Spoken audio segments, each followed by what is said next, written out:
mais bienvenue donc à Jean-Pierre et à Pierre, donc qui vont nous parler un petit peu de ce qu'ils ont organisé ou co-organisé avec d'autres au mois de juin dernier. Juin dernier, et qui a le 11 et le 12. C'est ça, et qui a permis ensuite, vous avez développé, hein, d'atterrir justement sur une publication qui va très bientôt être à notre disposition des actes de ce colloque. Bon, ben moi je commencerai d'abord pour dire saluer ceux qui nous écoutent. Alors on parle d'amitié et donc on est tous les deux présents plus ou moins dans une petite organisation qui s'appelle Espace Marx et qui fait dans le cinéma. Il y a Vincent qui est dans la salle et qui participe aussi, Vincent Taconnet.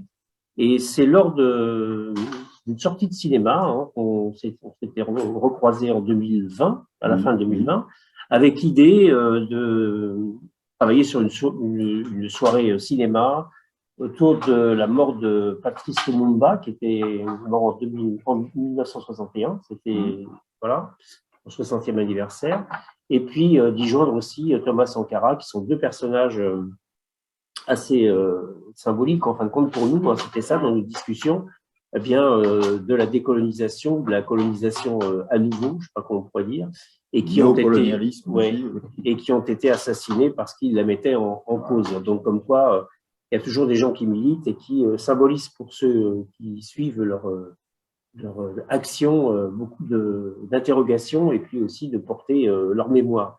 Alors ça, c'était parce qu'on était aussi dans le guide du Bordeaux colonial que vous connaissez, qu'on avait porté ici à Espace Marx même, la personne d'André Rosweg, je crois, qui était venu le présenter.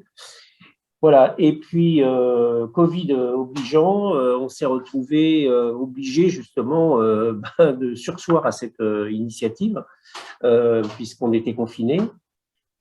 Parallèlement à ça, mon association, dans laquelle je suis le modeste président, fait des déambulations dans les rues de Bordeaux, parce qu'on essaie d'intéresser, on est assez influencé par un monsieur qui s'appelle Gérard Noiriel, qui est un historien que vous connaissez, et qui a ressorti l'histoire du clou de chocolat pour parler du racisme, du commerce triangulaire, mais en fin de compte en racontant une histoire.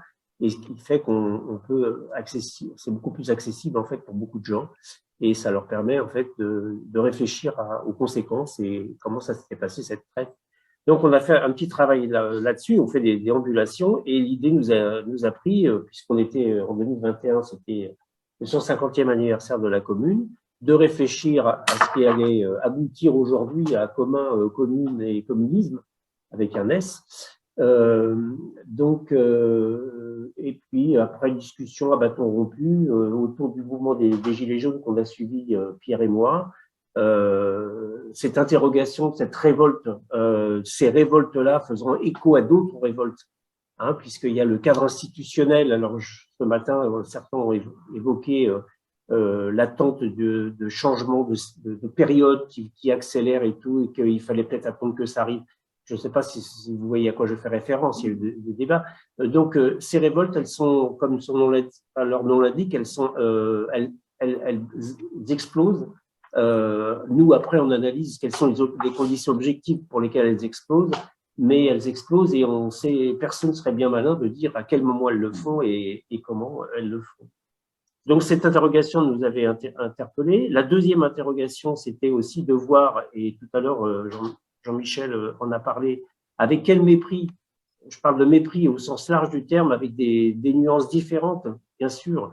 Ces gilets jaunes avaient été traités, alors bien sûr par la presse, par la droite et malheureusement une bonne partie de la gauche qui n'avait pas embrayé, en fin de compte, à ce cri de colère populaire, où on a vu réapparaître des choses qui, dans notre imaginaire, à nous, militants communistes, était un petit peu était évoqué, mais qui était un petit peu mis en arrière-plan, c'est-à-dire par exemple le drapeau bleu-blanc-rouge, par exemple les bonnets phrygiens, par exemple on peut contester l'appel à la guillotine, enfin quelque chose qui faisait irruption, qui était complètement nouveau et qui déstabilisait beaucoup les commentateurs et les gens qui participaient. Par contre, petit échange aussi avec Pierre, c'est que comme nous, on était dans ces manifestations dès le départ, on s'est aperçu que d'un seul coup, enfin, ce qui est pas là pour moi, j'étais bien, je mets ça entre guillemets, en famille, bien que n'étant pas gilet jaune, à quel titre, j'étais un participant et j'étais accepté par ce groupe comme étant membre entièrement de cela. Alors bien sûr, ça nous a interpellés et on va pas revenir sur les débats de ces deux précédents intervenants sur la notion d'appartenance, sur la notion d'organisation, sur la notion de création, mais je ne me permettrai pas d'avoir une analyse là-dessus, mais c'était quand même quelque chose qui nous interpellait, hein, Pierre. Alors, donc on est parti d'une discussion autour de l'anticolonialisme pour aboutir à la Commune de Paris et puis aux Gilets jaunes.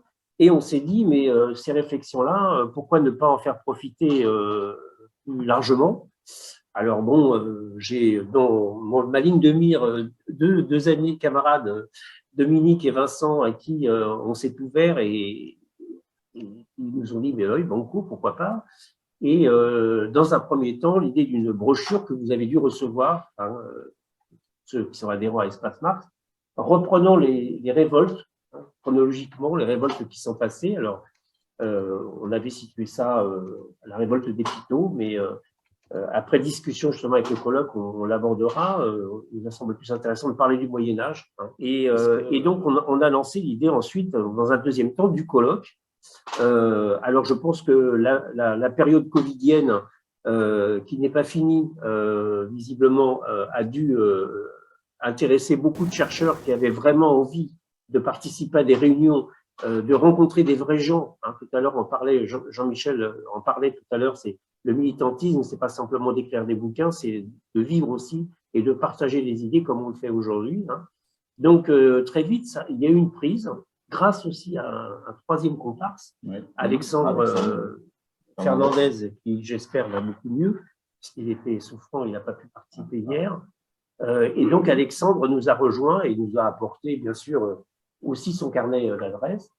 Je présente Pierre Robin pour ceux qui ne connaissent pas. Donc Pierre est à la fois un militant, un cinéphile, un éditeur, un historien surtout, militant à la CGT, alors ici, mais surtout à Agen.